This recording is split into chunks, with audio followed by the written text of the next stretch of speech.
What it do? It's your boys at the Freeaboos. It's Jeff. And Austin. Back at it again with another reading. We're looking at 1139. And also going to be 1140 today. 1139 titled Mountain Eater. And we start with the cover art continuing Yamato's journey throughout Wano and watching Who's Who pull a sword out, and those horns can only mean two people. Not gonna lie, this pick goes hard as fuck. Yep, Who's Who does have the drip, annoyingly, and looks like Ulti and Pei Pei, as she calls him, are in trouble. Oh, yeah. Pei Pei, one of the both annoying and endearing bits of Wano. Oh, yeah. Would you like to start us off? Yep. Chapter starts off in the Elbaf Castle as we left off, hunting the key, and the only ones who could probably know what we're looking for are a few of the elders, like Jarul Road says, and they're just looking, and Zoro saying, we're not sure to decide to let him go or not, but we want to have the option. And we pull up into a throne room, and very interesting here is you got the Holy Knight's pentagram bullshit on the floor. The rest of the throne room looks destroyed. From Loki's fight with the king, I think. And on the wall we see some claw marks by the looks of it there. Maybe an indication of Loki's devil fruit. I don't know.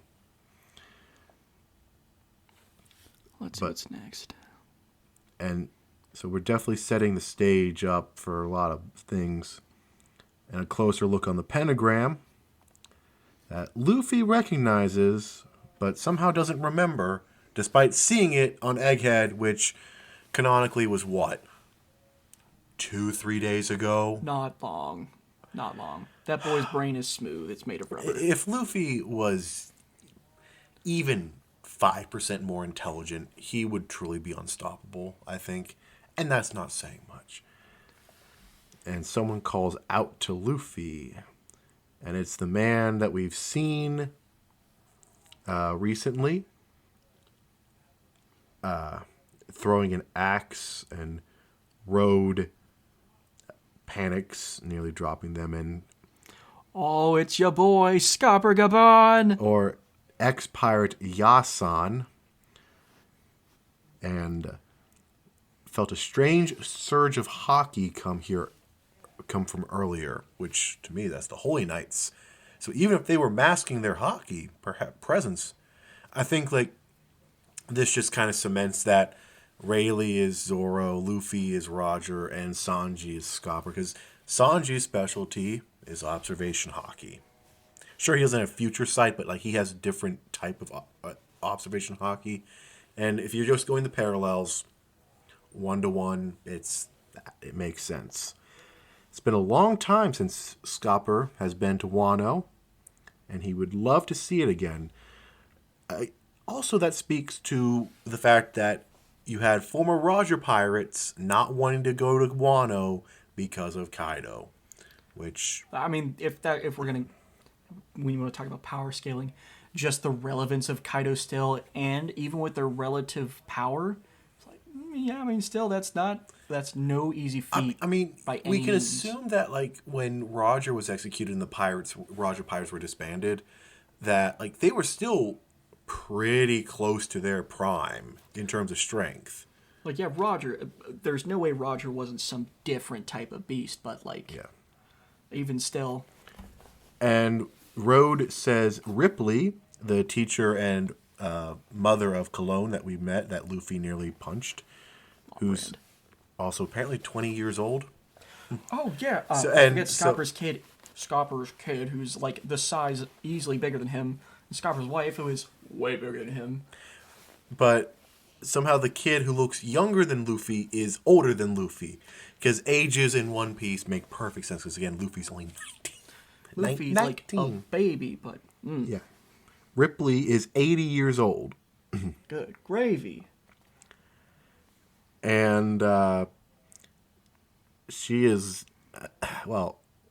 very good. But also, Scopper, not a small man in any metric. Ripley towers over.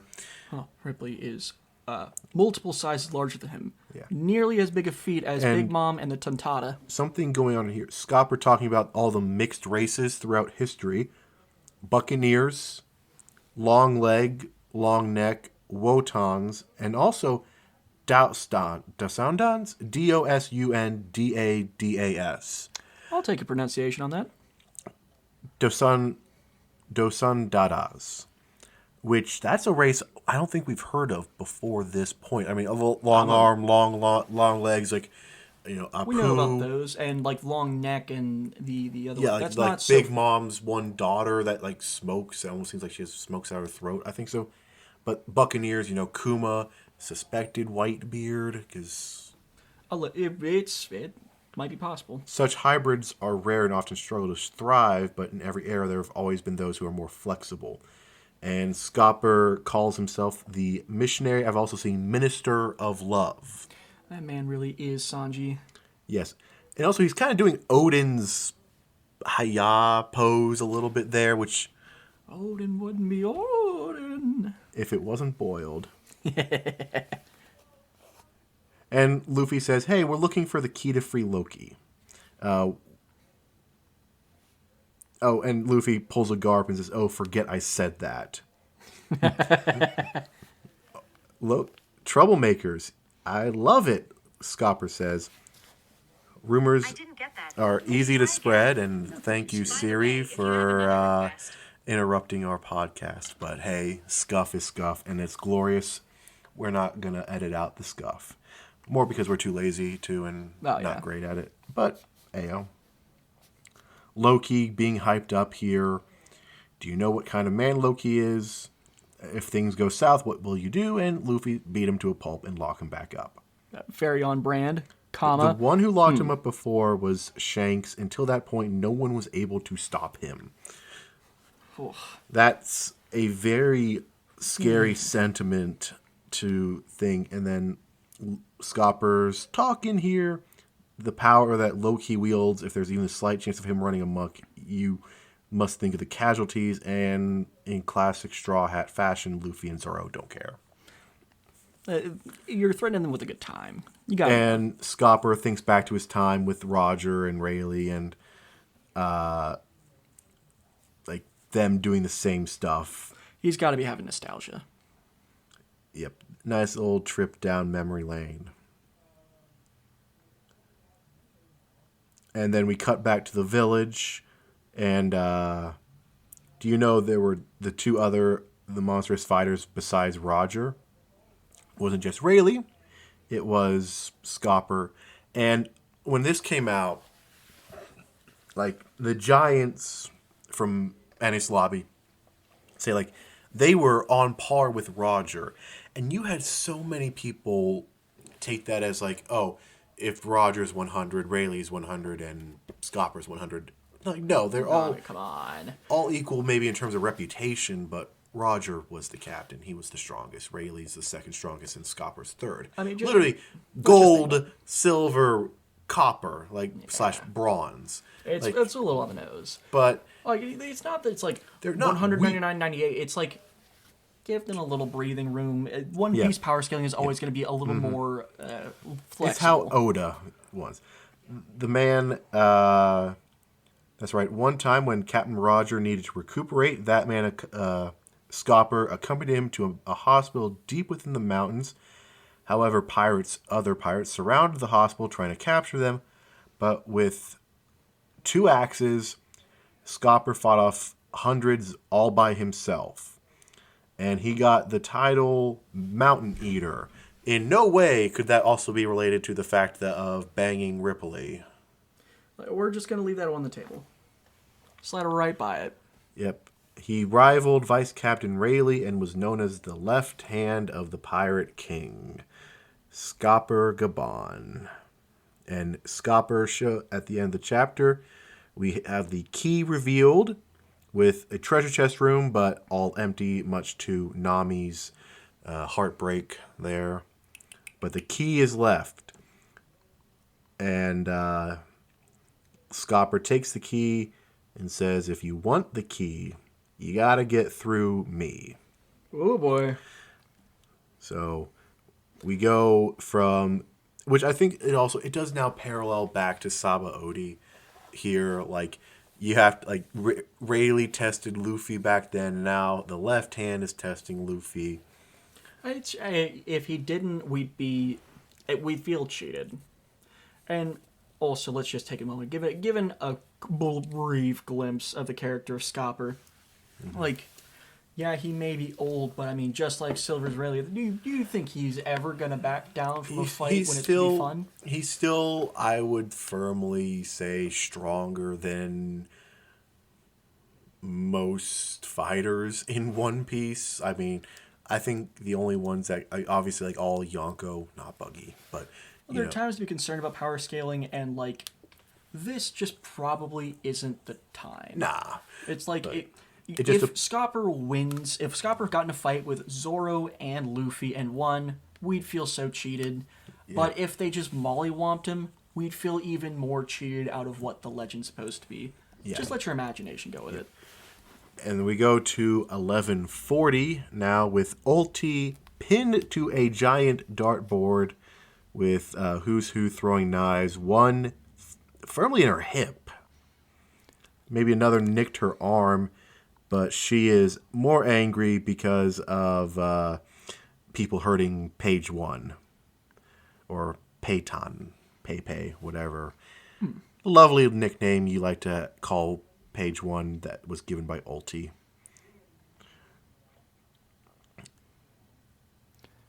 Back into the key room. And Luffy's like, why would we fight you over the key? Just give it.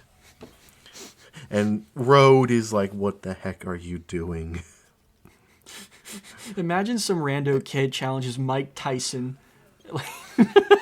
It's not some rando kid, but like, I mean, as far as they know. And Zoro thinks back to what Cologne said. Did you know my father's a human too? He used to be a pirate, but he doesn't fear anyone, not even the warriors of Elbaf. I mean, I think like it's a fair to say Scopper's probably currently on Elbaf, not include. I will say, wanting to be there / live there. So not including the Holy Knights. Scopper's probably the third strongest, maybe fourth at Zoro. Because I would have Loki, Luffy, maybe Zoro hot take there over him, but Zoro, Scopper, relatively close matchup. Then probably Jinbei, Sanji. Yeah, Sanji over Jinbei, but that's a different story. That's an entirely different argument. We don't have time for it. Yep. That will be in a different episode at some point down the line. Sanji power scaling. Vin Smoke Sanji. Luffy tries to grab the key, but Scopper just yoinks it out the way. And nice little comparison of the Naruto catching the bell all the way back in I don't even think that was Shippuden. Way back when they were like kids trying to catch the bell for Kakashi. Yeah, and this is a massive key. I think it should be noted that this key is larger than Scopper and Luffy. not horribly bigger than them, but I would probably say like a good solid 1.5 2 feet taller than Scopper, probably. Like, from a distance, it looks like some crazy cool mace from a FromSoft game. Yeah, like I would say like the thing that a person would hold the end of the key is taller than Scopper. Like just the stem of the key is equal to Scopper's height if you just kind of rotate the key. Then it's got to be the weight of a car. Yeah, and again, the strength in One Piece is very dumb, and Scopper just jumping around. And I think he's fusing some hockey into that, too, because it changes colors, which is just Oda signifying. And he does do it. He does hit Luffy with it. Nami freaks out, and Luffy's just more annoyed than anything. And Scopper does say, nice straw hat you got there. Just like Rayleigh did back on Saba Odi. You noticed. It's better suited. It suits better than that helmet, which again is Luffy and his goofy ass headwear. And I'm holding on to it for Shanks. So again, like Luffy doesn't. It's gonna be weird to see Luffy maybe without the straw hat, but Luffy, how many times in the series has he even like handed it to someone? Offhand, I can think of like the two. One being like the most one of the most goated scenes in the entire Nami, anime. Nami, and Arlong Park, almost 1,000 chapters ago. Actually, probably about 1,000 chapters ago, and then I think to Tama and Otama, and Wano. It's rare he does it. It's intentionally rare. The surrendering of the hat or like the willing passage of it is significant for a multitude of reasons. And also, I can think of another time that it's gone off his head was on Amazon Lily when he bowed to Boa saying, "Yes, please free your people from being petrified. I'm cool with not getting a boat to go back to my friends. Thank you for..." And it intentionally fell off his head. You know, the king losing his crown, metaphorically there. And similar again, line up with when I don't think it was Logtown, but it was whenever Luffy first tried to fight Buggy and Orangetown, when he stabbed the hat and Luffy lost his marbles. And that's still, and the thing is, what's crazy is the scars on the hat are still there from Buggy, and that's the only true damage the straw hat has actually ever taken. Ironically, it's from Buggy. Like Buggy being the only person to damage the crown of the king. Yeah. Which, again... And then Luffy keeps going after the key, but Scopper showing off his speed, definitely showing off his observation hockey as well. Oh, yeah. So it's clear that he can infuse his armament hockey into objects.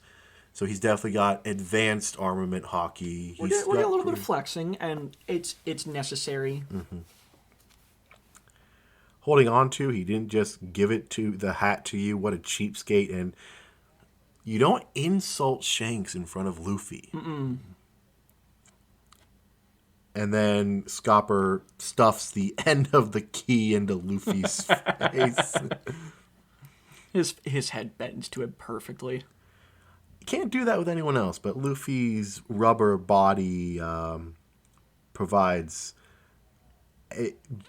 fun comedy bits.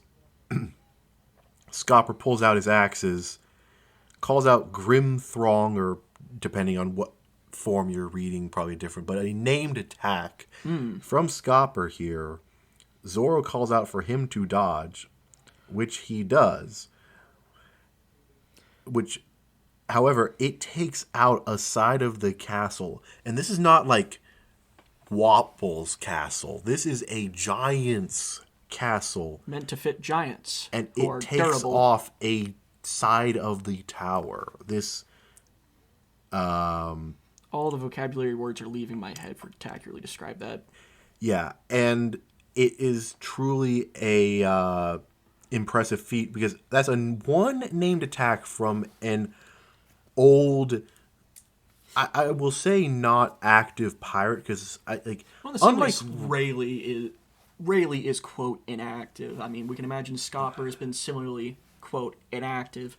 Inactive for them is like. But Rayleigh would be more active because he was still doing some dumb shit. He's also hanging out in Sabaody. Yeah. Whereas, on Elbaf, it's been peaceful for a long time. I think apart from Loki's bullshit, it has been peaceful for a while.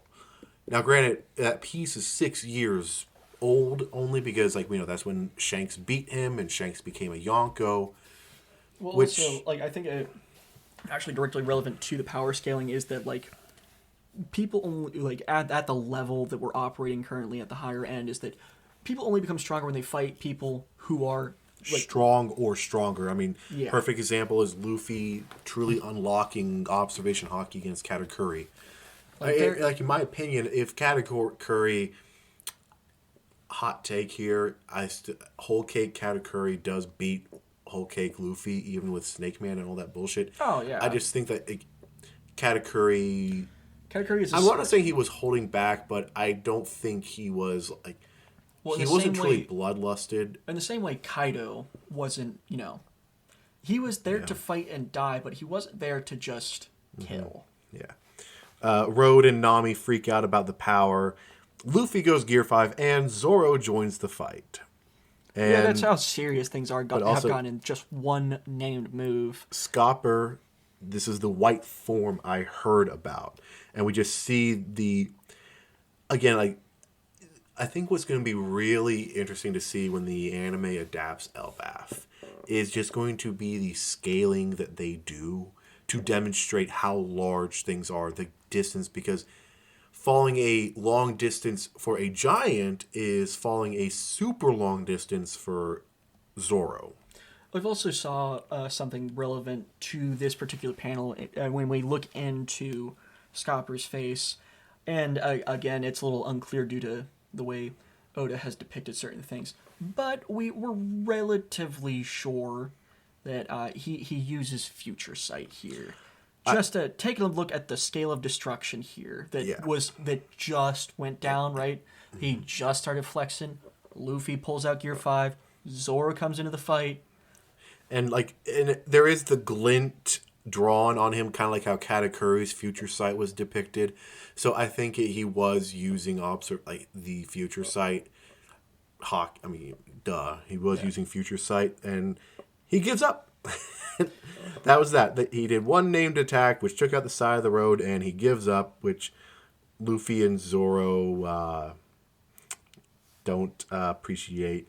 I was just fooling around. Anyway, the key is right behind you.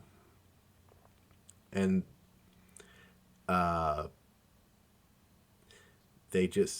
Elbaf is still safe by the time you decide to leave, come find me. That is ominous.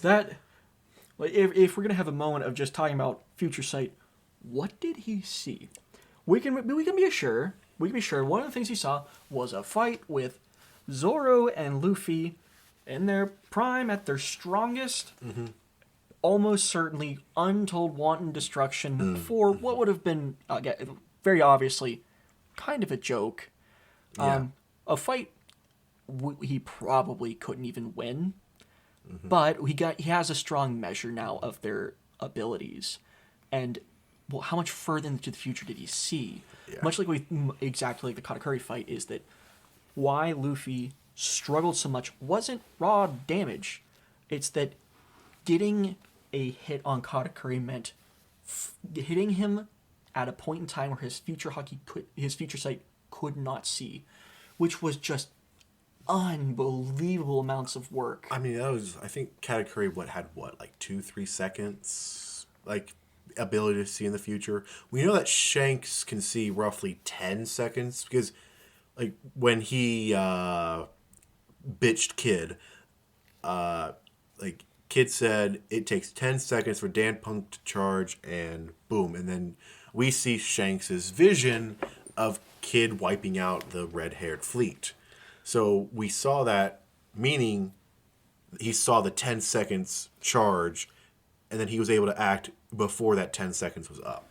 Well, I think expanding on that for a moment is that we usually only ever see hockey in the sense that they're fighting, right? Yeah. Which, seeing a few seconds into the future in a fight is there is no... It's incredibly invaluable. That is invaluable to a level that is just immeasurable. What if, per chance, we just take a guess here that, outside of combat, one can engage their future sight, hypothetically seeing even further beyond, maybe to lesser clarity or whatever, what have you. If there are people, perhaps maybe even Scopper himself, who could see relatively distantly into the future outside of combat, I mean, that could really shape up events. Possibly, but I wouldn't want that in One Piece. Yeah, it's one of those would things. seem because we don't one want... of the in My Hero Academia, in season 4, we were introduced to Sir Night-Eye, which was All Might's sidekick. He had the quirk Future Sight, where he could, if you looked into a person's eyes, he could see their future. Granted, the further out it was, he couldn't pinpoint exactly when sometimes. So but he, after All Might's fight with All for One, he looked into the Comed All Might's future, and he saw in the Future Sight All Might dying a gruesome death. Spoilers for My Hero as well, but again, whatever for spoilers. Series is finished. Yes, but it did, like, for All Might, in his mind, it was like, it ruined the fun of things a little bit, seeing the future that far, like, knowing he was going, like, having it, because, like, up until that point, up until what we see in My Hero, Night Eye's foresight had never been wrong. And so, like, in the final battle, All Might goes in against younger All for One. He's expecting to die. He's fully expecting that this version of All for One is going to kill him because of what Night Eye had said.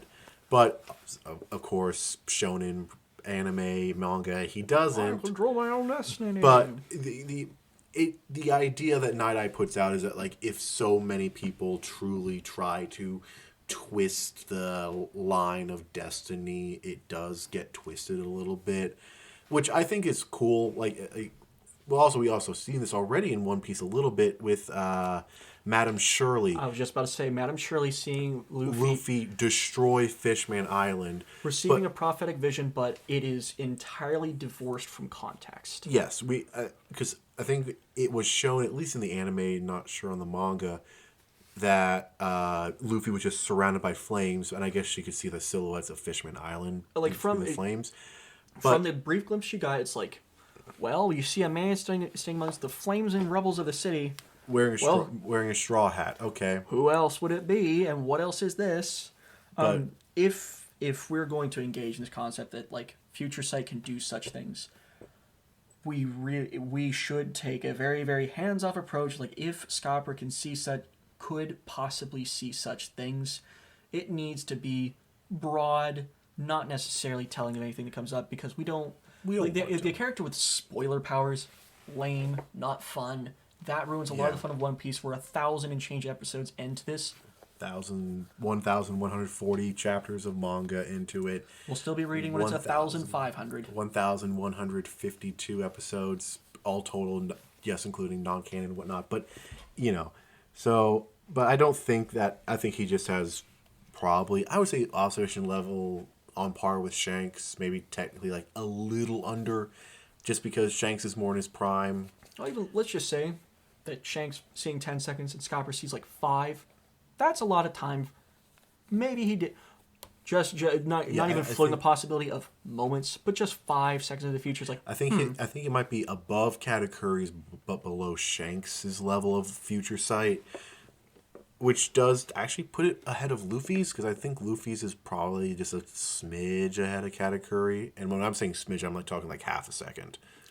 Like just enough to actually be on par with Katakuri. But leaving the realm of hypotheticals, coming back to this very ominous line, clearly what he saw for sure were 2 incredibly powerful people here to fight more incredibly powerful people. If the place is still safe. Yeah. Which clearly I think Scopper's more talking about Loki. I don't think he's taking into account the other force that is there, i.e. the Holy Knights. So I think he can sense that something's wrong, but he cannot predict who is behind the wrong feeling he has. And it's at this point it's preferable not to be explained. Again, this should be left to our imagination. Yeah, and he gives them the key, and we see a little bit of flashback. Scopper smiling to himself, of Scopper talking to Shanks, saying, "You really think I would trust him," meaning Luffy, "that easily? Fair enough, Scopper. Do as you please," says Shanks. And clearly this was a little test by Scopper to see if Shanks was kind of right to trust Luffy. And clearly, like, him giving up is like, this kid's all right. Shanks, all right. You're right. You gotta test his chops. And, what are we looking at here? Some kids pointing up to the sky saying it's a weird bird, but in reality, it's Gunko's little arrow thing. And they're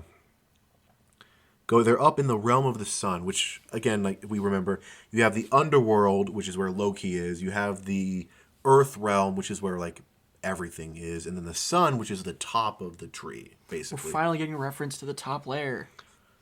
And they go up there, and they also note that there's a school. How perfect, which is very ominous because we know. And they starts their summoning ritual. And again, It goes so hard every time. Oh, that does not look good. and we see two people coming through the portal here. And it's clear that they're actually caught up here by surprise because one of them is sitting and in his underwear and basically a wife beater with his cape. But what's interesting here is that this is a God's Knight Saint Summers of House Shepherd, which is the same house that the Gorsey member Jupiter, who's the giant worm. I think he's also like technically the Minister of Agriculture, I think. He is the designated swordsman. No, that's Venus. Oh, I thought that was Jupiter. Nope. But this House Shepherd member does carry a sword, but I think the more interesting thing here is that we see some tattoos or markings on his left arm. Well, it kind of looks like a compass and some more markings up on the bicep. The compass is like more on his elbow. Oh, there's a name for that particular... Yes. It's probably a variation And of I think famous I've design. seen... I saw that like the Briss, that was the ship that nearly fell in the Going Merry. Oh, yeah, back in right, Skypiea. Right before Skypiea. Had the same kind of emblem on their flag. So maybe that was like an early world government Holy Knight ship or something, maybe? Because more extension of the same family. I think that Robin is... It seems weird to say that... It shouldn't actually become a surprise with Robin reuniting with Saul that Robin might actually have a prominent part in this arc. Well, she should. Because like I feel like you have... Elbaf is clearly one of the oldest countries in One Piece. And I'm saying that in the sense of like you have the carving from 1138 in the trees and they're thinking, oh, it's a kid's drawing. But like you have so much stuff that is centuries old there. The last time that they were in a place that you had centuries or millennia old place was actually Skypiea. And that's where Robin got to really flex her archaeology, which honestly I think a lot of fans forget. She's the archaeologist of the Straw Hats. We spent so much time in Wano just fighting that we forget the Straw Hats have individual skills. Thinking about Elbaf, my gosh, how long have we actually built up to Elbaf? Because I remember we back in Little Garden. So we had Frankie mention the treasure tree Adam back in Water 7, but Little Gardens, that was before. Little Garden, Dorian Brogy introduced. That's where Elbaf is introduced. So that's what? Oh God, that's 900 plus chapters. Yeah, like it's this. There should be several. And then of course we also have the characters. giants at Enies Lobby.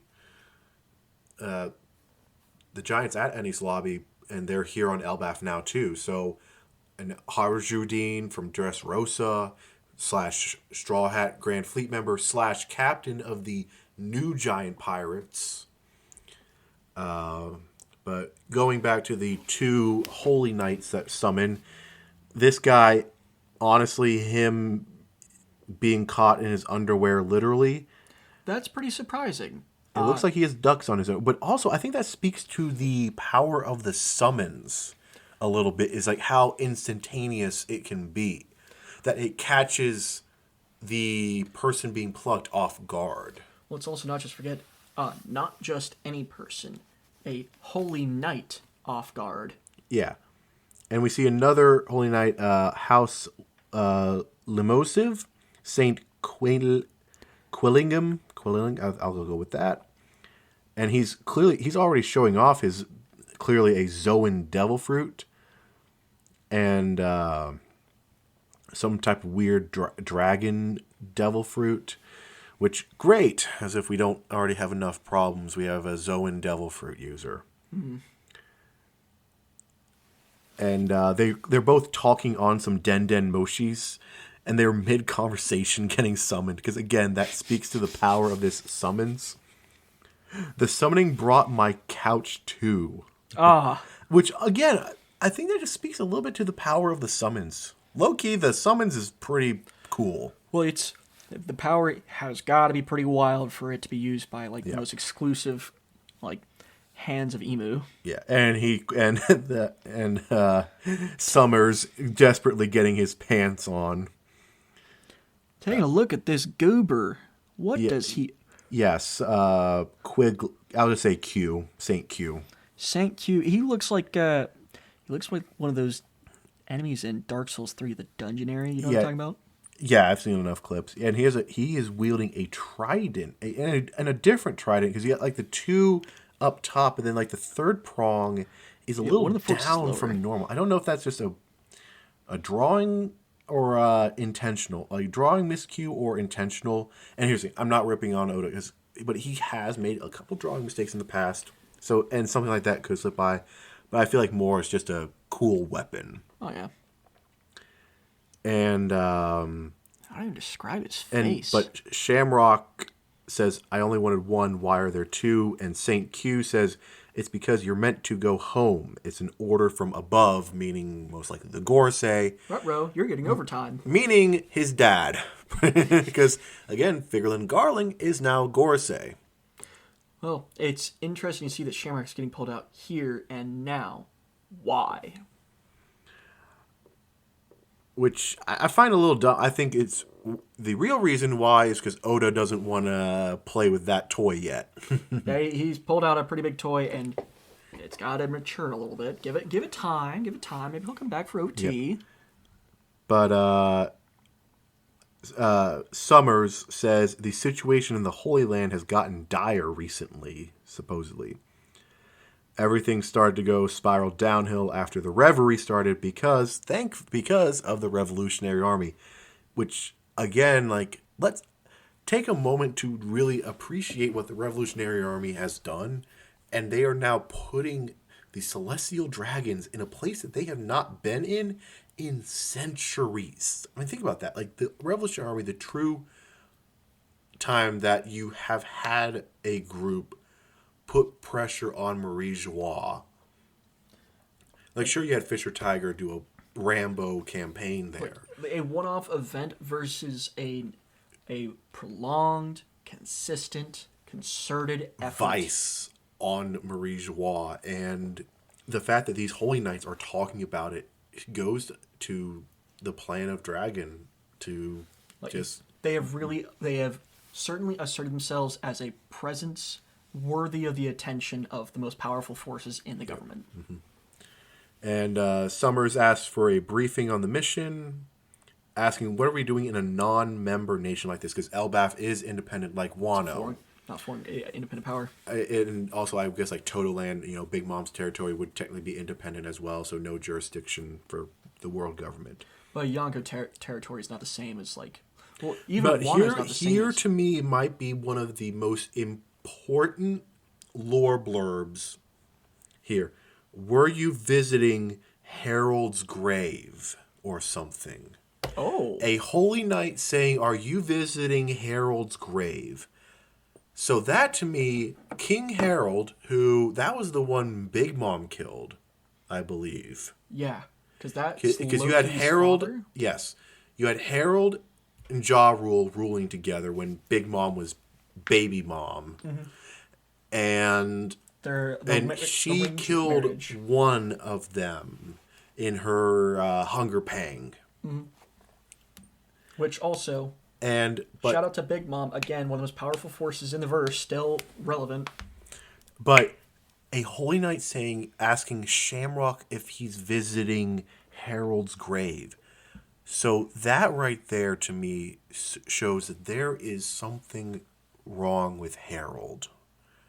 Because why in God's name is a Holy Knight asking arguably the most important non-true head, basically the second in command of Holy Knights, visiting the grave of a king of Elbaf, if there was not some thing connecting Harold to the world government? Harold he's not nobody. That was a very, very important and powerful geopolitical figure that someone murdered, right? That someone being Linlin. But still, like, what does Shamrock have that would connect him to do so? Why would he visit his grave? Like, aside from possibly sentimental reasons, but, that should be before his time. Yeah, because here's the thing. We know that Shanks and Shamrock are twins, and... But they're 40s-ish. They're, they are... So, yeah, I mean... Because Charlotte killed Harold when she was... Couldn't have been more than, like... 5. I think she was, like, maybe 8 at most, and she was 70-something when she died. Late 60s, early 70s? Yeah, and Shanks is 39, post-time skip. Okay. So that means Shamrock is 39, meaning there is no way Shamrock could have ever interacted with... Harold himself. Harold, because... The time just doesn't match up. Yeah, because when they were born... Like, that's like when... That was 20 years ago. No, that's when Big Mom was rocking with rocks. Yeah. So, like, there's no way that Shamrock could have interacted with him. So, why, again, I ask, is Summers asking Shamrock if he's visiting Harold's grave? If there's also not some connect... Because here's the thing.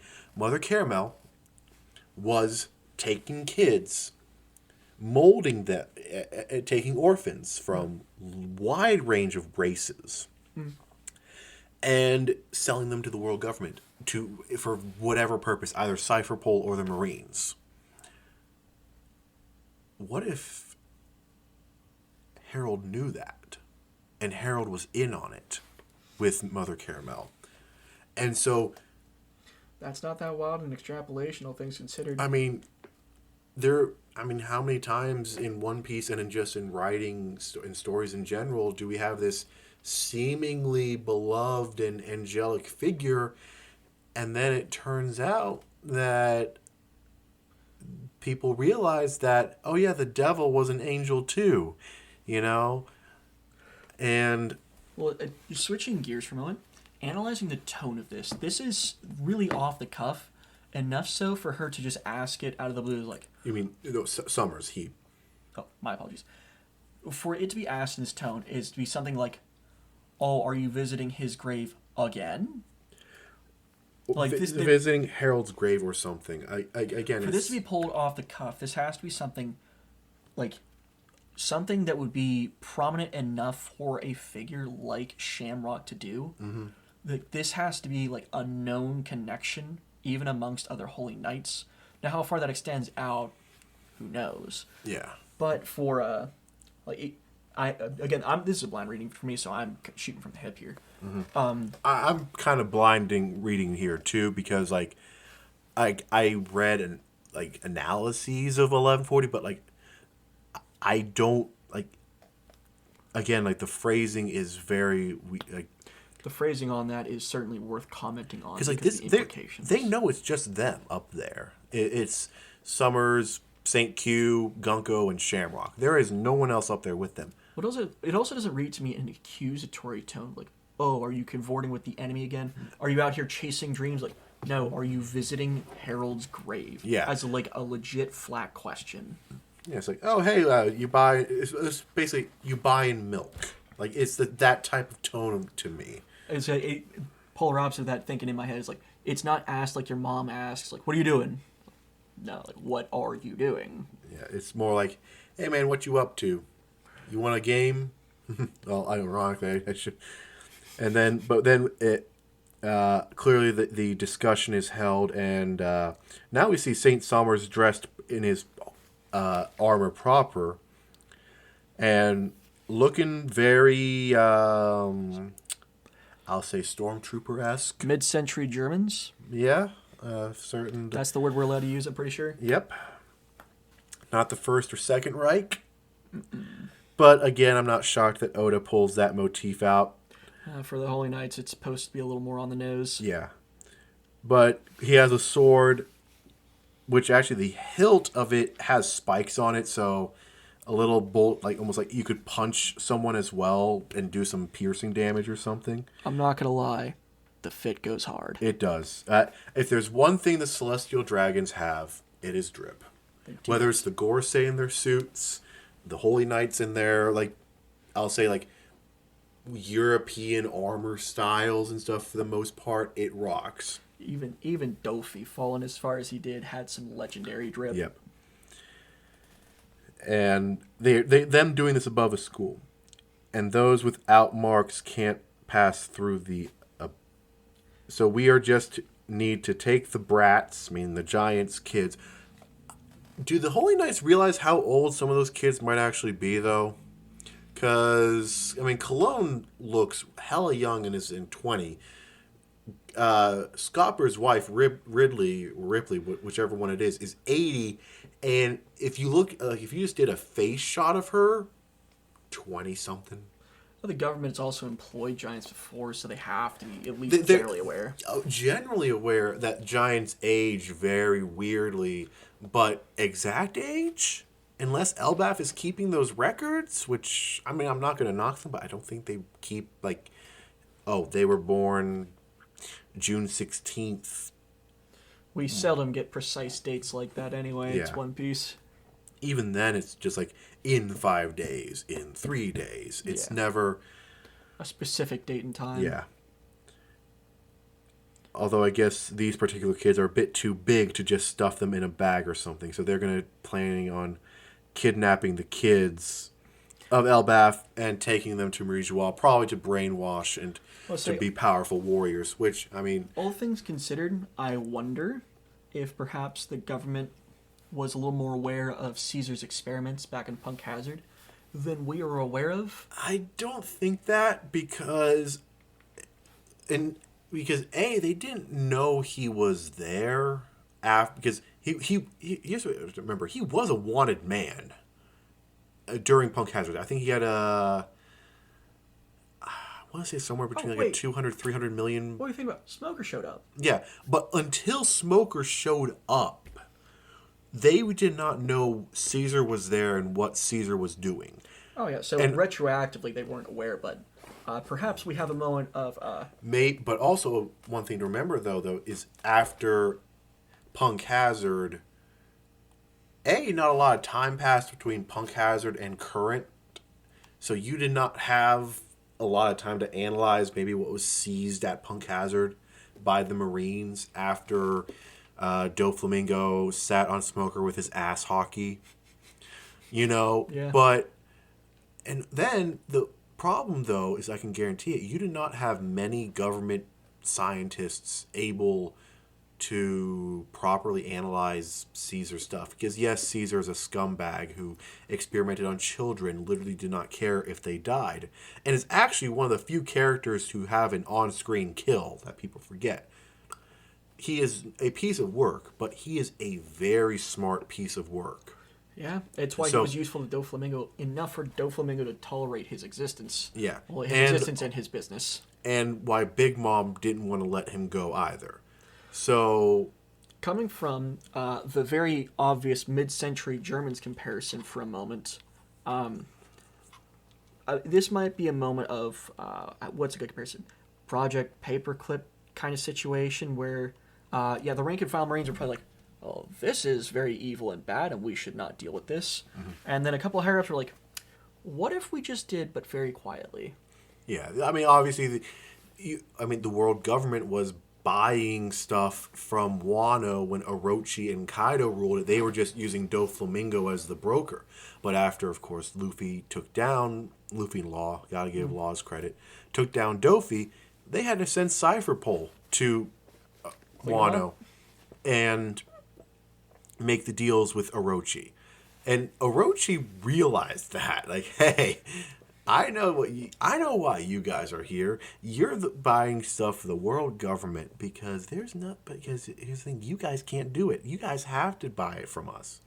You are buying from the pirate who at the time had the largest active bounty.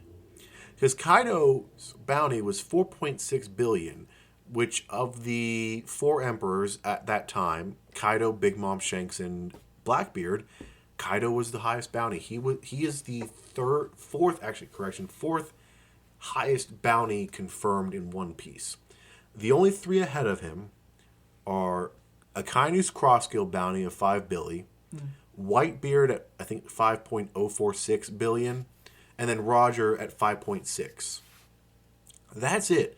Kaido has the fourth highest confirmed, because I suspect some others are higher, bounty in One Piece. Well, even including speculation, it doesn't drop his rank much. No, Dragon, possibly Luffy at this point after Egghead. Because I think we already said Rocks. Rocks probably had one higher, but he's been wiped from history, and so we're entirely speculative at this point. Yeah, but again, still at least amongst top 10 bounties in One Piece, and they were doing business. So again, they will do business when they have to. They may not even like it, but they do some pretty nasty business, and assumedly making giant pirates for the government. They would definitely try to replicate it, but Caesar said he couldn't do it. And to me, the only other person who could do it maybe was Vegapunk. But, calendar-wise, there was not much time between Punk Hazard and Egghead. And I don't think Vegapunk was investing the time and resources into trying to do Caesar's stuff. Well, looking at Baculum and the things that went wrong with Caesar is that first you kidnap rando babies, which were from, regular places. Mm-hmm. 2, experiment to make them into giants, which they were still babies, so we can't really chalk that up to a failure. And then further experiment on them with a further experimental devil fruit. It's fuck it, cut out the middleman. Just take giants that are already there. Hypothetically, use devil fruits they already have, and then just generate loyalty by raising them. Yeah. That's my guess of what's going on here. Yeah, they're just going to take the kids, either just indoctrinate them naturally, or maybe do a little bit of mumbo-jumbo, voodoo, hoodoo to them. And we also get St. Q saying, and those without the mark can't pass through the abyss, which I'm going to assume is the portal. That means we'll have to spirit them away by ship. But Gunko says, with our combined powers, they could maybe get the kids through the portals. Interesting. Which is interesting because that means they can combine their power, at least for the portal usage, which is interesting. And 1140 ends with Shamrock looking downright devious. Don't like that. Saying we could make a game out of this. Ruh-roh. Which, obviously, I think that is... because we know what they called God Valley. They called it the Great Hunt of whatever island God Valley, the people of God Valley, the ordinary people, plus the prisoners like Ivankov, Ginny, and Kuma. And that's something that they did. I forget what the years, like it was once every 25 years or something like that. Or it was not something they did every year, but it was a special occasion that they did do with some frequency. And they clearly they like to have the game, and doing it on the land of warriors. But here's the thing. It's kind of like the expression, if the people are revolting, give them bread and a circus and they will not revolt anymore. Ancient Rome, the gladiators. And so if you're having issues up on Marie Joie and celestial dragons are complaining and blah, blah, blah. Well, okay, you know what? How about a special hunting trip to ease the mind? And we'll go to Elbaf.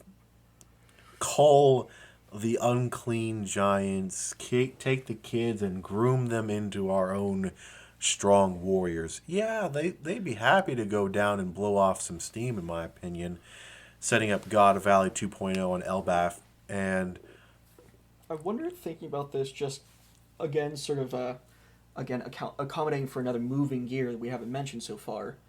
Buggy has a ton of giant pirates. He used to, but not anymore. Because I think members of the new giant pirates, led by Hajruddin, were a part of it. However, because Buggy's a very bad boss and hard to pay. But they were the biggest earners of the contracts that Buggy's delivery service was given. But also B, like once Hadrian said, all right, guys, we are swearing loyalty to Straw Hat Luffy. We're going to be, all right, cool. Because the Giants are, if nothing else, insanely loyal. Well, thinking about it for a moment, right? So, even for non-named pirate groups outside of, like, the Straw Hat Grand Fleet, Elbaf, they are one of the strongest, like, broad pirate groups out there. Mm-hmm. Just in terms of raw, unnamed strength. Like, as I guess, a micro faction, which there's nothing micro about this faction. No, it's, 5,700? That's a sizable amount of people. Plus, those are some sizable pirates. Yeah. These where they go naturally. With minus the potential of the Bartow Club. Because, Yasop actually deciding to do something other than be a deadbeat dad. Speaking of dads, Scopper Gabon being a good dad? ? One Piece dads? That's actually a very good point. We don't have many of those. Yeah. But yeah, Bartow, the Straw Hat Grand Fleet. You have Sai, who it technically could be a contender for Conqueror Hockey because, Grandpa Don Chinjiao. You have the long arm guy, you have Orlumbus, you have Cavendish, Hadrian, the Tontata, what's his name? Leo, and Bardo. And then, I like the idea of the senior officers of the Straw Hat Grand Fleet, which is weird to think. I mean, you have to remember Chopper's only 16 years old, and he's technically viewed as a senior officer. The Straw Hat Pirates being maybe 3 years old. Yeah, the Straw Hat Pirates as a group are 3 years old. Which, insane. Yeah. And, official territories of Yonko Luffy are Wano and Fishman Island. And unofficial would be, Zoe, Alabasta, water. I mean, you can even say Amazon Lily because thanks to Boa having that giant ass picture of Luffy up on her palace wall. Oh, did you say Alabasta? Yep, Alabasta. Okay, I was gonna say. I would say Water 7, Drum Island would definitely be. Yeah. And I would argue any place the Straw Hats have liberated, Baratier, I would say is unofficial territory. You can't tell me that Zeph and the chefs wouldn't pull up. Oh, absolutely. The moment they needed it. Yeah. And also, think about this. The Princess of Alabasta, the ruler of Zoe, the ruler of Wano are all indebted members of the world to the Straw Hats. And they have a great many ships, too, which cannot be understated in terms of One Piece. And then you also have the other islands, Marco will pull up for them, and maybe any other remnants of the Whitebeard pirates that Oda will use to kill to show how strong someone is. Because that is now, sadly, the Whitebeard pirates' fate is to be used to demonstrate how strong people are. God, we need an entire episode on Whitebeard. But, Vegapunk with Lilith, that'd be an ally, / Bonnie would be an ally. Yeah. You have arguably the Fire Tank Pirates, Capone Beji, because of his wife. Yeah. And also Lola. They're definitely not on unfriendly terms. Yeah. I mean, sure. And look, because in terms of successful alliances in the show so far, the big one we all think of is the Law and Luffy, Straw Hats, and the Heart Pirates, which took down Doflamingo, Big Mom and Kaido. Yeah. That's insane. Yeah. But on Whole Cake, you had to line up with the Fire Tank Pirates, and that worked at the end of the day. They didn't even... Despite the complications that even they couldn't plan for, the wedding cake, hunger pang, and everything. But the whole Lola and Chiffon... Yeah. They've been reunited because of cover stories. They've been reunited. Oh, yeah. So you cannot tell me that if they found out that the Straw Hats, who and in particular Nami here, Oh yeah. need help, they would bully Capone into helping. And like, all things considered, I really thought Capone would, at the first sign of difficulty or inconvenience, backstab Luffy, but he didn't. To his credit, he really got his and got out. Capone is definitely one of those characters I did not see liking as much as I did. Okay, I kind of liked him off the rip because I'm a mob history guy. He's cool if nothing else, and his devil fruit, pretty dang cool. It's definitely one of the more unique and still cool devil fruits. And we got the hardest Luffy drip moment. Yes. And that meeting scene, I'll never forget it. It was hard in the paint, very dumb, hard as fuck in the paint. And also I do love his little quirk of he will not see people if they're dirty. It's like so it is, but it's nice to have those little characteristics. Oh yeah, every pirate, like every named pirate you could think of, has some weird quirk to them that makes them entirely unique. Mm-hmm.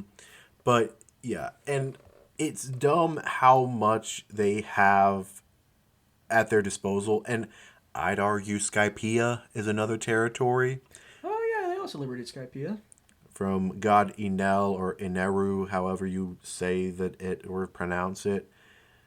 And they, like, and obviously I would say other allies. I mean, I think Dadan, I know she, like, wouldn't be worth any lick of salt, really, in the grand fight.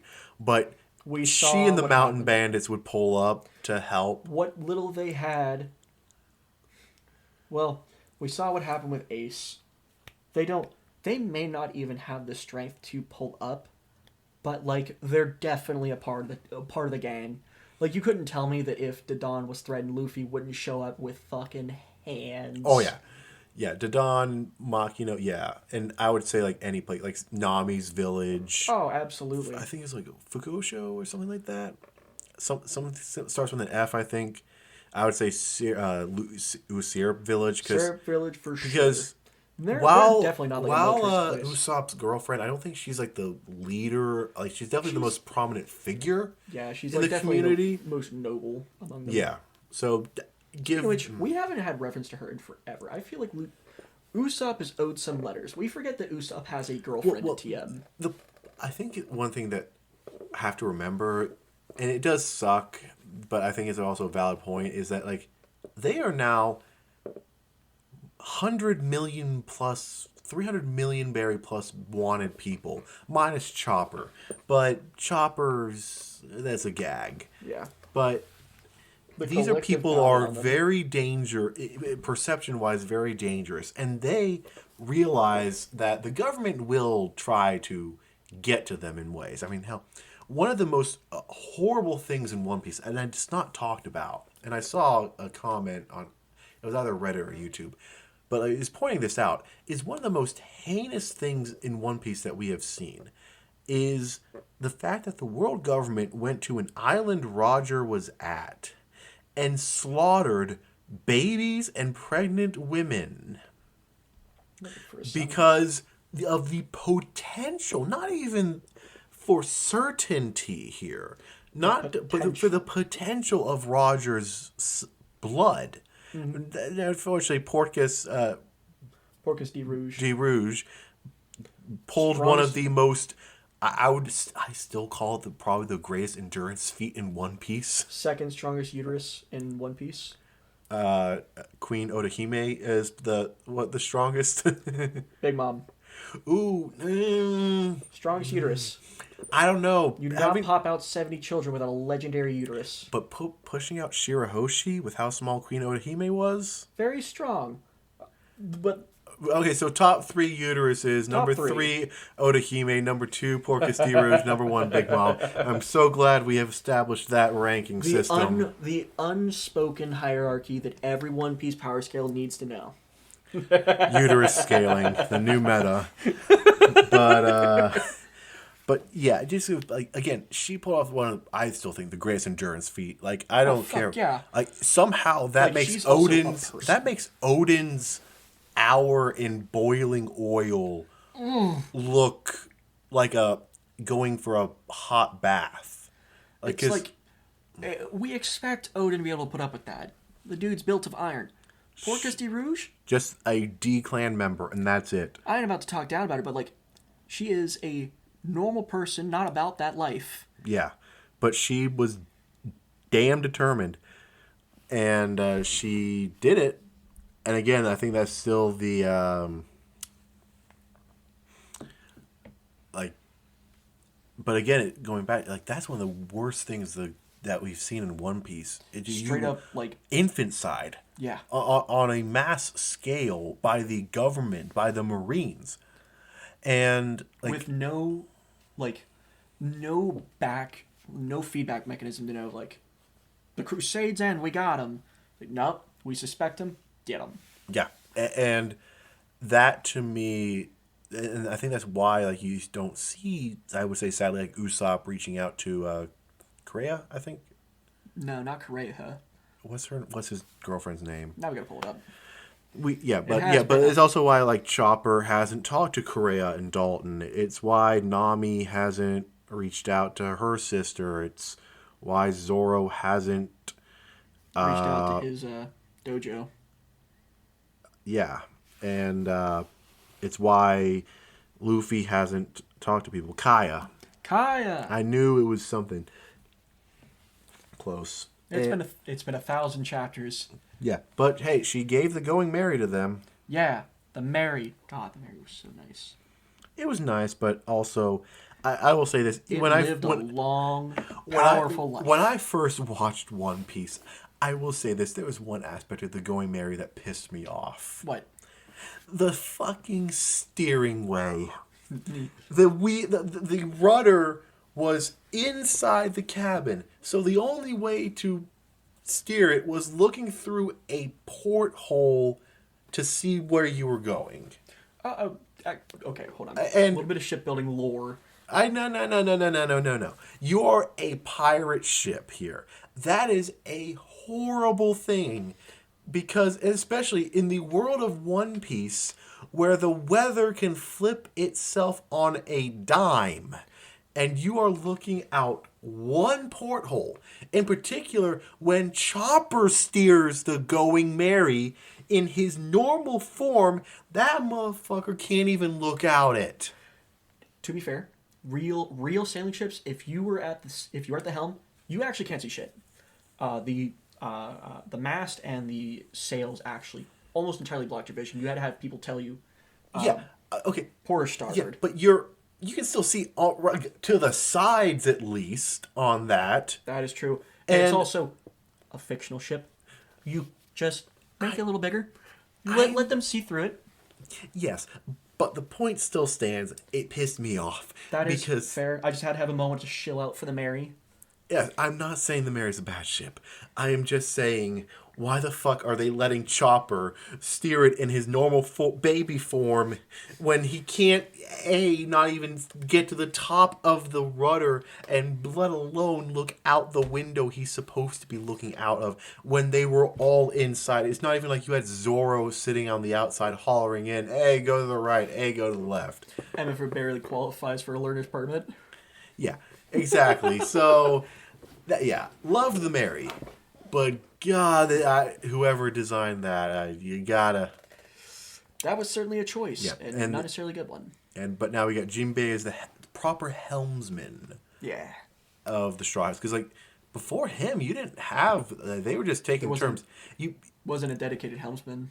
Nami and Frankie, I think, were like the leads. I think Brooke was also helping with steering the ship a good bit. Well, like until Frankie showed up, Usopp was just the handyman. Yeah, he was not the proper shipwright. You had your patchwork helmsman, but then Jinbei came along and I mean, hell, he rode that tsunami wave in Marineford. God, that was cool. So but now you have a proper shipwright, proper helmsman, proper everything basically. With one more spot open still. For what? I think I would have talked about that there is apparently one more member of the crew that is supposed to be fit, and like everyone is speculating, like, oh, it's gonna be Odin, and then it wasn't. So, I think it is gonna be Yamato, because Odin. Yeah, because you don't have like in Odin in Roger's journey, Odin's role in a way was reading the poneglyphs. So you could say he was maybe like the archaeologist, but he wasn't like studying everything. He was just reading it, You just had the latent skill. Yeah. Whereas Robin actually does try to learn everything, Yeah. Odin didn't give a shit. He was just there for the poneglyphs. Robin does learn more, but you don't. To me, you do not have someone logging everything. You have Nami kind of doing the maps a little bit, and I'm sure like maybe Robin's written some journal entries down about what they found and stuff. But you don't have someone properly like, on this island it was doing this and this and this and this and this, and on that island we fought so and so. Someone to actually record their journey. Yeah. And that could be interesting. Odin was doing that on Roger's ship. I mean, Yamato had that. She let Momonosuke read it. We still don't know Laugh Tale stuff because Odin didn't include it in that, which convenient. But it was either that or the pages were missing, one of the two. But I truly believe Yamato will be a member. I think, but the one, and it's like, oh well, that she screws up. He, whatever, Yamato screws up the balance. I'll counter by saying this, then. Who cares? Well, no, if we're going parallels of Roger's ship, Luffy is Roger, they're both conquerors. Zoro and Rayleigh are both conquerors, and they're the swordsmen, they're the right hands. Mm-hmm.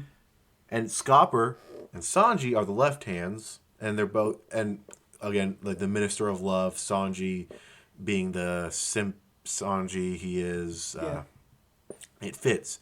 Odin was a conqueror hockey user here. So, like, of the big four, and yes, in theory, Jinbei, but you also had a fishman on the Roger Pirates, actually. True. Which I think he was, maybe he even was the helmsman, I'm not sure.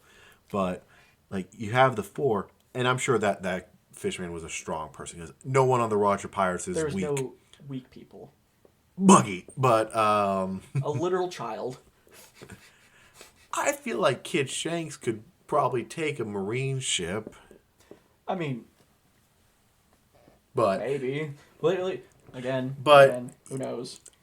But the point is, like, someone who joins them and is a conqueror hockey user, that fits Yamato. And I'm not sure how she would meet up,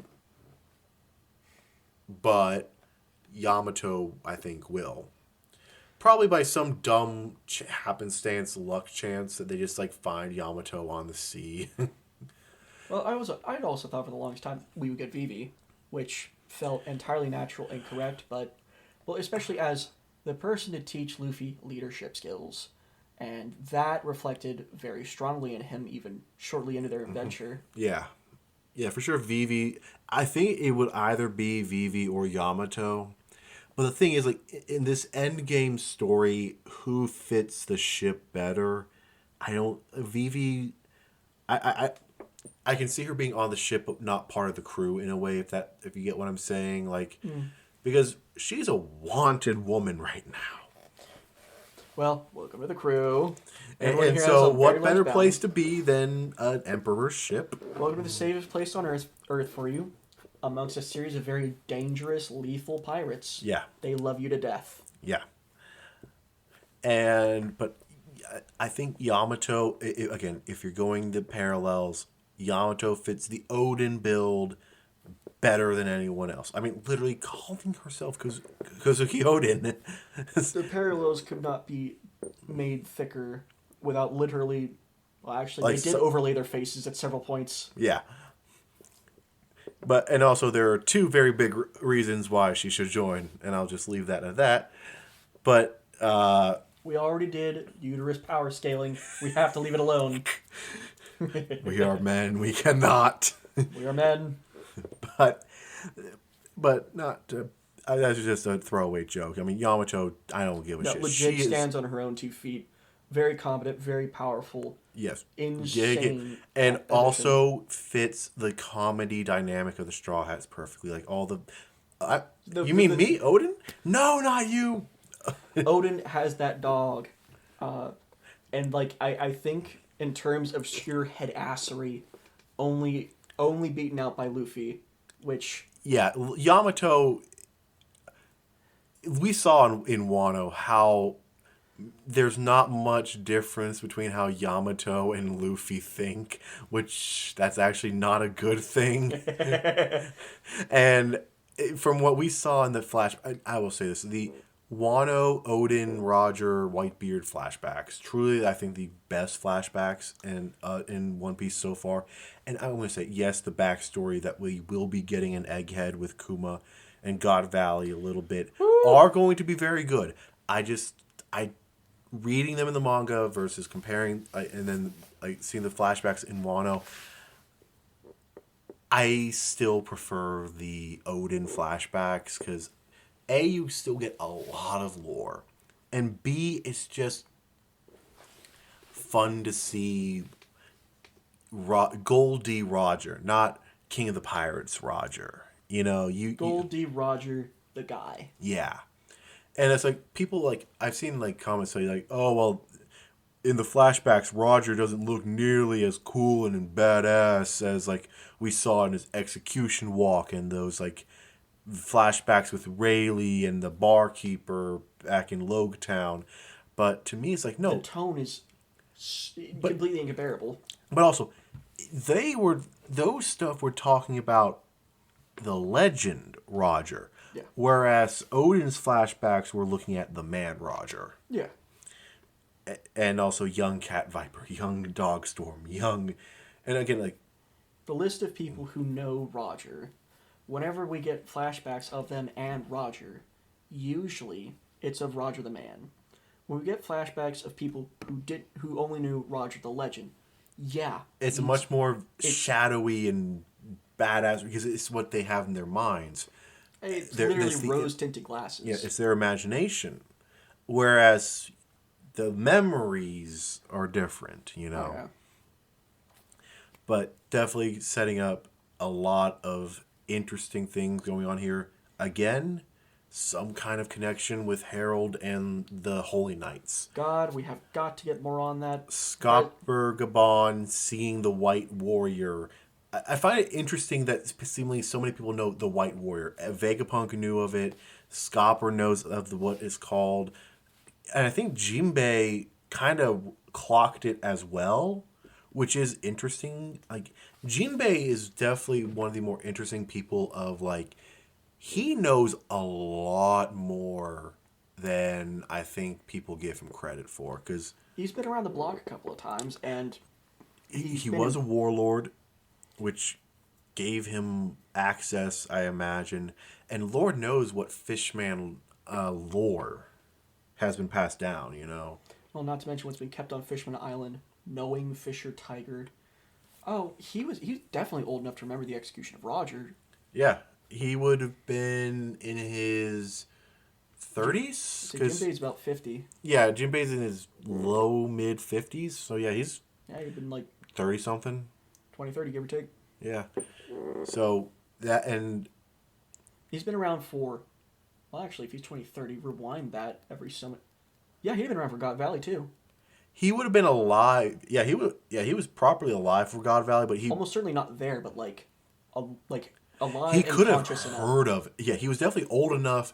He may have been, in the Fishman Kingdom army at that time. Well, give or take, he was probably... Shanks was probably as old at Roger's execution as Jinbei was for God Valley. Give or take. Maybe, but I think it's just very interesting to think about how everyone's world plays. And again, we actually mentioned her earlier, and I think she could be very interesting for information, is Correa, Dr. Correa. Yeah. She's 141 years old.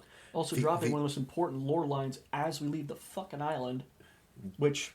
Another D hunt. Instead of Gold Roger, we get the Gold D out of her. The first correction. Gold Roger, huh? No. Gold D Roger. Yeah, like she corrects Dalton with that, and we're all like, hold on, pause. What a weird retcon. No, actually, it's essential to the plot. He has been called Gold Roger as an... By the government. To intentionally manipulate the importance of his name. Yeah, and we saw after Wano that they tried to take the D out of Luffy's bounty poster. Well, fucking Whitebeard messed up Gold Roger's name. Yeah. Like, To his face. Nah, I'm not Gold Roger. I'm Gold Gold D D Roger. Which, again, the fact that, probably only to, like, Roger's closest friends who would know that, now the most famous pirate, like, on Earth. Yep. And everyone fucks up his name. Yeah. There's very few people alive currently that actually know his name. Rayleigh, Scopper. I would actually probably say Stussy, the original Stussy, who's kind of riding Weevil's back. Maybe Marco. Maybe if Whitebeard told him. Maybe Garp. Garp does. Garp 100% does. Sengoku 100% knows his real name. Sengoku for sure. Would Garp notice? Yeah. Porcus D Ace, Gold, he knows the D, like, the separation and stuff. Well, we know there are plenty of people out there with the D that don't know what it means. None of the current D clan members know what it means. And Vegapunk was going to say it, but the Gorosei did manage to cut the broadcast off enough for that. But we did see, like, we have Law, we have Dragon, Blackbeard, Luffy. We find out that Clover was a D, Vivi's a D, Ace was a D. We have Jaguar D Sol. There's a lot of D clans out there, but they have no idea what it is. Clover, ironically, would have been the closest to figuring it out. But, he got murked before he could probably fully do it. But we are learning a lot more. More puzzle pieces are being put on the table. The picture's kind of getting put together, but also we're realizing the picture is a lot bigger than we thought it was. And One Piece picture is gigantic, and there are a lot of pieces. Yes. And we don't know what pieces are and are not important. And Oda's just going to keep riding us along for God knows how many more chapters. But again, 2 great chapters. We see Scoppers in action take out a tower of the giant's castle. A little bit of future sight. A little bit more combat. We got the 2 new Holy Knights. And it's interesting to me that Jupiter's, I'll just say clan member. Like, I don't know if, like, uncle. I don't know if, like, uncle, cousin, nephew. Associate. But someone in the Shepherd family, they're connected somehow. Because let's face it, Celestial Dragons inbreed horribly. Because they apart from, people like Bonnie. And I'm not going to mention that aspects. We're not going to talk about that. Yet. We will talk about that at some point. We will have a time to talk about it for sure. But not right now. But for the most part, they just fuck each other up there on Marie Joie. Yeah. And so, yeah. But again, there's some connection there to another Gorosei member. And going to be interesting to see who fights who now. I do think that Saint Summer is going to be Zoro's fight because the sword. I mean, let's face it, whoever this sword antagonist is typically is Zoro's fight. He's a sportsman like that. Yeah. But to me though, the Holy Knights are going to be set up to take an L on Elbaf, which probably has not happened. Elbaf. Yeah, Elbaf. God. Knock on wood. I hope this doesn't blow up in my face. But you can imagine. I mean, we know the Celestial Dragons are the most egotistical pricks on the planet somehow, and if they were to lose, and the very funny, ironic thing is, the Straw Hats don't kill. You are left with that loss on your conscience for the rest of your life after them, for the most part. Well, returning to Mary Joie, having not succeeded, bears Yeah, they might be killing them indirectly should they defeat them. It might be preferable to die than return as a failure. Yeah. Especially with hell, we saw what happened. Saturn. Yeah, Saturn example? Yeah, we saw what Emu did to Saturn with his failures. Now, granted, he did a lot of fuck-ups, like not destroying Emmett, not, like, taking care of Vegapunk sooner. Like, he did a lot of fuck-ups. But Emu. We'll find out, I guess. But I think the bigger question, though, would also be, like, how patient is Figurlin Garling? Because, like, he's still the supreme commander of the Holy Knights. And he's like, I just got promoted to Gorosei, and your asses are getting handed to you by commoners? That might, yeah. Yeah, so if they lose, they're losing more than their reputation. They're losing their lives. Whether maybe it's the Giants, Loki, maybe even the Straw Hats. Because again, Straw Hats do have bodies on them. Zoro kills people.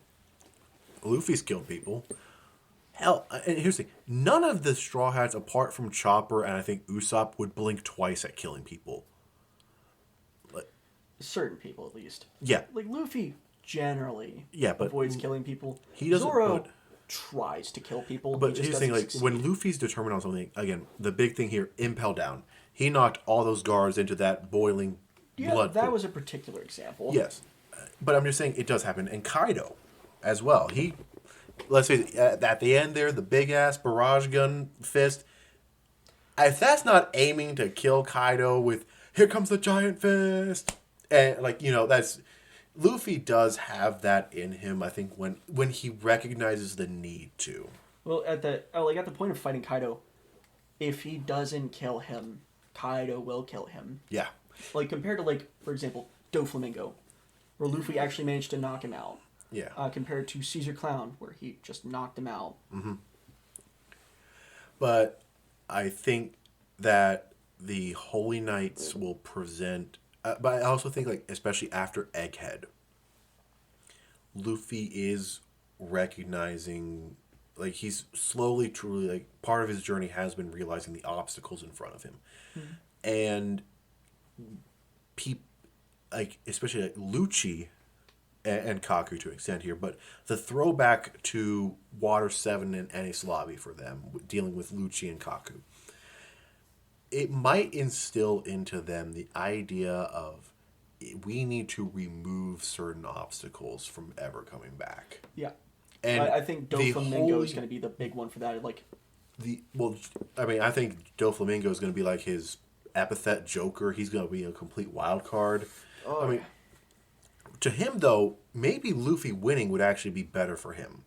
Because that would be chaos, and chaos provides opportunity. Well, there is no ally quite like a great enemy. Yeah. Dofi didn't lose to nobody. Mm-hmm. He lost to Luffy and Law, who went down and killed Kaido, but didn't kill him. Mm-hmm. That's quite a reputation boost in retrospect. Yeah, in a way. So that'll be interesting to see, but I think, especially, let's face it, the Holy Knights will probably say or do something heinous that Luffy will just freak out on. We're going to have another, Saint... Charlos. Yeah, Saint Charlos. Charlos. Another Saint Charlos moment where it is just... Yeah, and I truly think Luffy would not have cared if he had killed Charlos in the auction house there. The fact that he didn't is astonishing. I think it's merely... The only thing that saved Charlos was the fact that Luffy didn't know hockey. If he had used armament hockey there, Charlos is done. I think that's the only thing that saved Charlos. Is the fact that Charlos is lucky that he got pre-time skip Luffy, not post-time skip. That's the only thing that saved his ass. And but yeah, I think the Holy Knights are going to be and here's the thing, Robin might actually be like, Luffy, they gotta go. Because, she was with the Revolutionary Army for 2 years. She learned a thing or two. Yeah, these are not people we can... Now, granted, maybe unless the Giants choose to imprison them, but then you have to figure out what the fuck that summoning circle is, because... That has gotta go. What prison can stop them, unless maybe you skin them and take off that mark or something, but... Sea King? Maybe. But you clearly the Holy Knights are a problem. Robin will also kill without hesitation. But she fucking broke what Black Widow? Spondum and Black Maria's spine. Broke her spine. Yeah. God, that went hard in the paint. She also just does it literally. I saw. I was watching a YouTuber say, I forget that most of Robin's fights aren't really fights. She just spawns arms all around them and just breaks spines or necks. And that's it. Her fights are not really pretty because it's just what she does. I mean, remember what she also did? Also, how in line with it in that, why would Robin ever have a straight up fight if she could just cover your eyes, trip you, give you a purple nurple, and break your spine all at once? The purple nurple's the worst part. Nefarious. What are you going to do to stop her? But yeah, like, she's Biologia because she doesn't have fucking hockey. Which, give her fucking hockey. I'm saying she might get hockey with Saul being alive. Like, it's time. I think she might get that reunited love power boost. Some not respect love. on her name. So familial love. Yes. Familial love. Yes. Yeah. I guess it'd be more platonic, but Yeah. whatever. Yeah, the same love she has for Luffy in a way. Yeah. Like but yeah, the Holy Knight's definitely going to be a problem going forward, and God, you gotta kill them. You can't leave them alive. Because if you can kill them, because we don't know if they have regen or not, because that we don't know if that's a Gorosei exclusive. We can't even take it off the table. We don't know, but if you can kill them, you gotta kill them, and because they are not gonna care. And the thing is, like, I can imagine, like, them going after the kids. Well, whenever you go after kids, the Straw Hats go demon mode. Well, you've touched probably the easiest moral foundation principle out there. You have harmed the most innocent of innocent in the most awful of ways. Nami went after Ulti after she struck Otama. Sanji and Zoro looked like straight up monsters when Orochi was trying to shoot Toko. Tama. Toko, the pink-haired girl, not Toko, the poor girl who could do nothing but laugh as her dad bled out and died from being shot. God, Orochi was a dick. God, it was so nice seeing him die. A couple of times. 5 times, 6 times, however. I wish it could have been 7. But,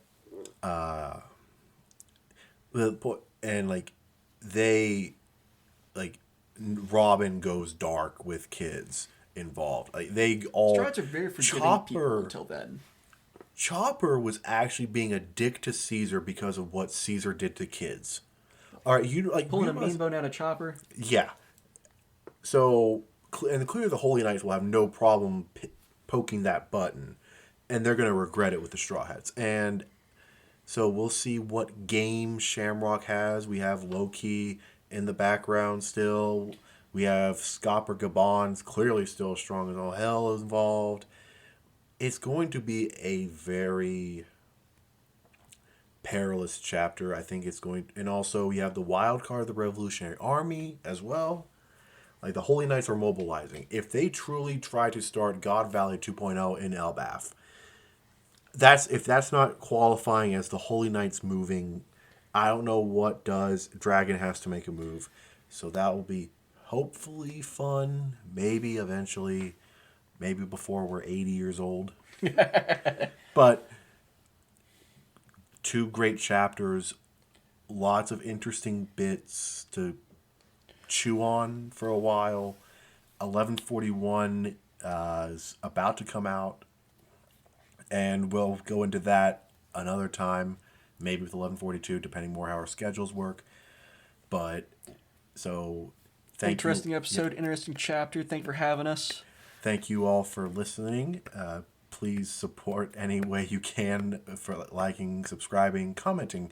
Does not matter. But thank you all for listening. And we will see you next episode.